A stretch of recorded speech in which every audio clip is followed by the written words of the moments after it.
ঢালিউডের জনপ্রিয় অভিনেত্রী পরীমনি নিয়মিতই ব্যক্তিগত মুহূর্তগুলো ভক্তদের সঙ্গে ভাগ করে নেন।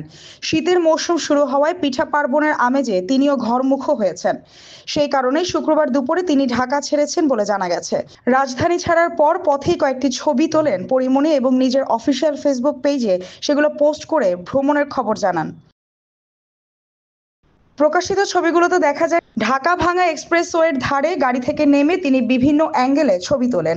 সাদা রঙের গাড়িটির সামনে দাঁড়িয়ে কখনো হাসি মুখে ভি সাইন, আবার কখনো দুই হাত প্রসারিত করে উচ্ছ্বসিত ভঙ্গিতে দাঁড়াতে দেখা যায় তাকে।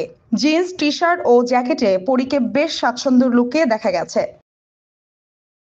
পেছনে সবুজ গাছপালা আর নীল আকাশ পুরো ফ্রেমকে আরো মনোরম করেছে। ছবির ক্যাপশনে তিনি লিখেছেন, ভালো থেকো আমার প্রিয় শহর, যাই একটু পিঠা খেয়ে আসি। ছবিগুলো প্রকাশের পরেই ভক্তদের বিস্তর সাড়া পাওয়া গেছে। মন্তব্য ও লাইক মুহূর্তে বেড়েই চলেছে। অনেকে ধারণা করেছেন শীতের পিঠার স্বাদ নিতে হয়তো তিনি নিজের গ্রামের বাড়ি বরিশালের দিকে রওনা দিয়েছেন।